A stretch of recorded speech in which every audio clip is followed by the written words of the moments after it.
C'est comme ça que j'ai fait la rencontre de Marie Kokanas, qui est psychologue et préparatrice mentale. Merci Marie de nous avoir rejoints sur le plateau.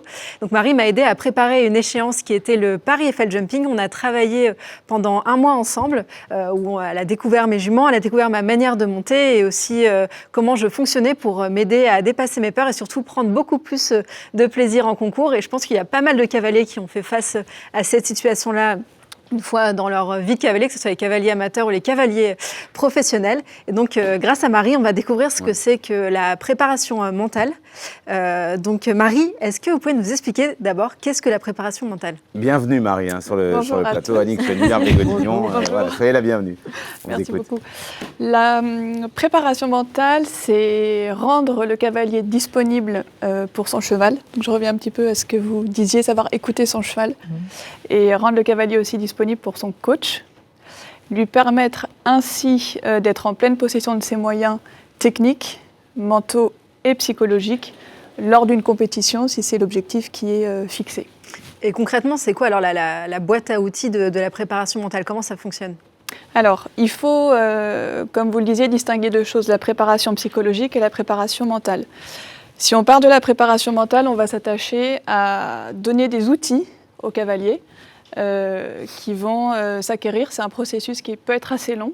Ça va être la respiration, apprendre aussi l'imagerie mentale, la visualisation.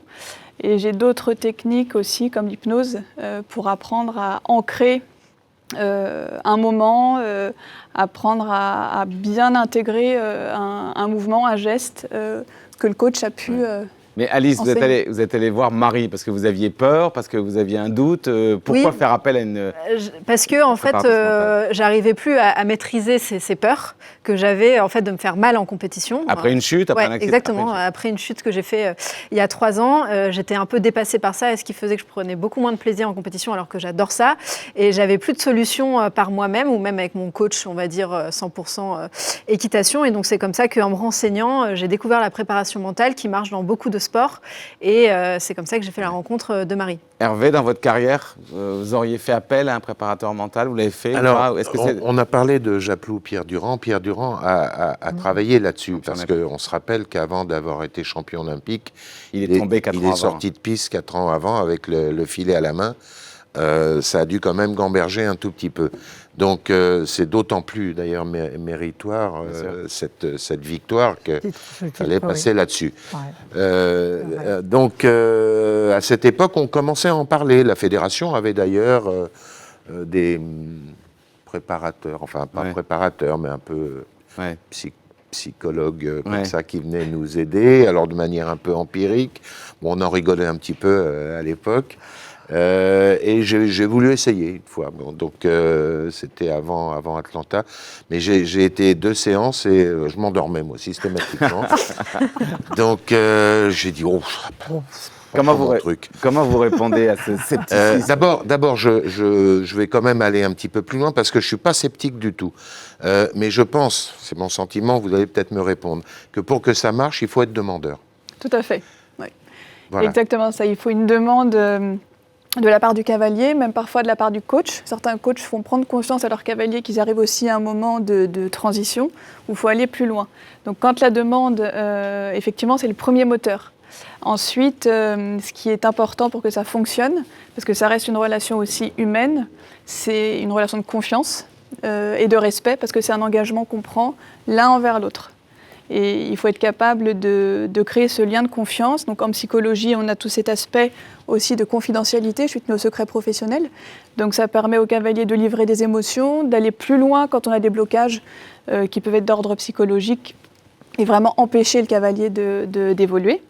Et ensuite, avec les outils de la préparation mentale, on peut avoir une autonomie aussi du cavalier, mais il faut un engagement et la demande doit être très moteur. Annick, vous avez déjà eu des moments de doute, vous avez eu peur à cheval? Il y a des moments où vous avez été moins libéré? Non, j'avoue que j'ai jamais eu peur à cheval, non.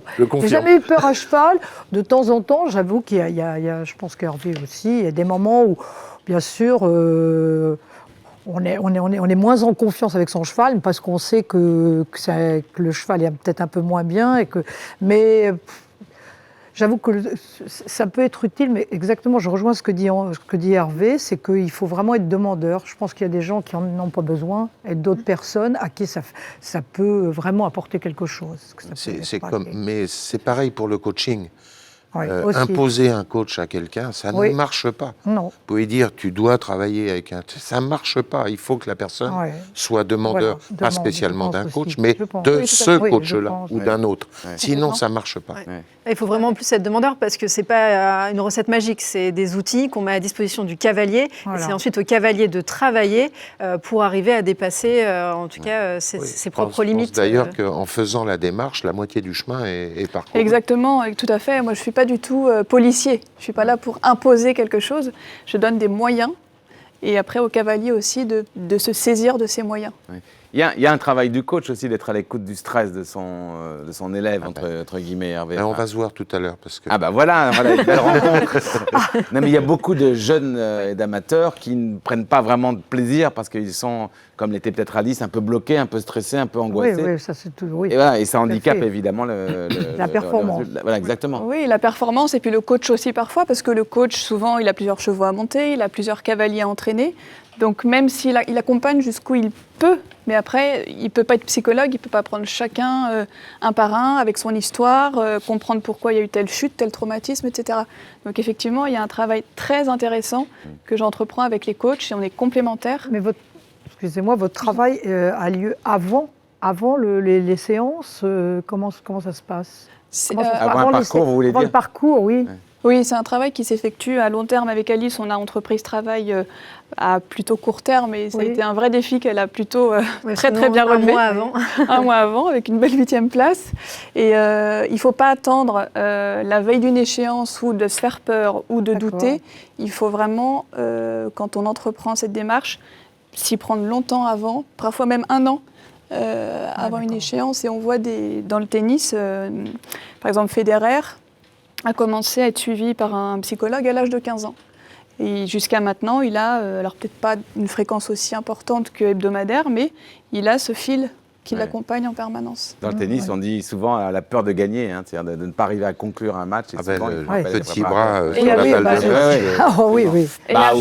Sur le dernier obstacle. Oui, exactement, ça revient au même. Voilà, avec le cheval qui est très réceptif à nos émotions.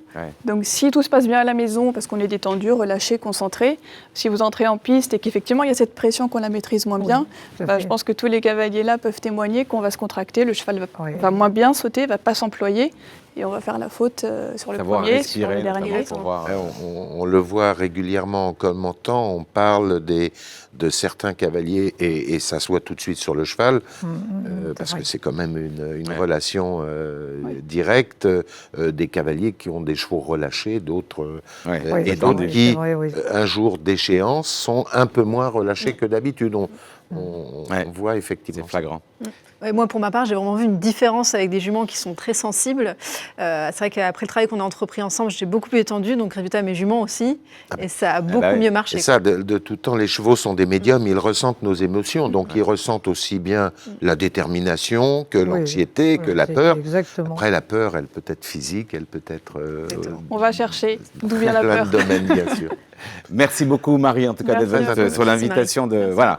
Très intéressant, visiblement, la vie d'Hervé. Mais en tout cas, c'est vrai qu'il y a du chemin à faire dans d'autres sports. C'est plus flagrant. Merci beaucoup, Marie. Vous restez avec nous jusqu'à la fin de ce magazine. On passe maintenant au Multizap.